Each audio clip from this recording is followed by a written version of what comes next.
Hello' guys, স্বাস্থ্যই পৰম ধৰ্ম। আমাৰ হাতত যিমান টকা পইচাই নাথাকক কিয়, আমাৰ যদি স্বাস্থ্য ভালে নাথাকে কোনোদিনা শান্তি নাই। মই আজি MI লাইফষ্টাইলৰ product element wellness brand immunity প্লাছৰ বিষয়ে মই ক'বলৈ ওলাইছোঁ। ইমিউনিটি প্লাছৰ উপকাৰিতা কি? ই আমাৰ পেটৰ সকলো সমস্যা দূৰ কৰে। ইমিউনিটি প্লাছৰ বিষয়ে কোৱাৰ আগতে মই এটা কথা কওঁ, MI লাইফষ্টাইলৰ যিবিলাক প্ৰডাক্ট আছে, এই প্ৰডাক্টবিলাক ৱেলনেছ প্ৰডাক্ট, ইলনেছ নহয়। আমি ভাল মানুহেও খাব পাৰোঁ, বেমাৰী মানুহেও খাব পাৰোঁ।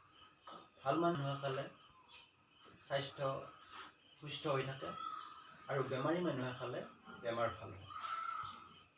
এতিয়া মই ইমিউনিটি প্লাছৰ উপকাৰিতা নেকি, ই কি আমাৰ উপকাৰ সাধন কৰে।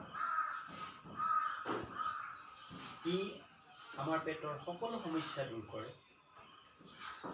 মই তাৰে 5টামান কাৰণ মই কৈ দিছোঁ, কি সমস্যা দূৰ কৰিব পাৰে। যেনে আমাৰ গেষ্ট্ৰিক ভাল কৰে, 2 নম্বৰতে কফ চাফ কৰে, 3 নম্বৰতে চকুৰ পাৱাৰ বৃদ্ধি কৰে, 4 নম্বৰত কেঁচুৰীয়া অৰ্থাৎ যিটো আমি পাইলছ বুলি কওঁ, পাইলছ বেমাৰ ভাল কৰাত সহায় কৰে, 5 নম্বৰ আমাৰ ইমিউনিটি বঢ়ায় অৰ্থাৎ ৰোগ প্ৰতিৰোধ ক্ষমতা বৃদ্ধি কৰে। গতিকে আমি এই প্ৰডাক্টবিলাক আমি ৱেলনেছ হিচাপে ব্যৱহাৰ কৰি থাকিব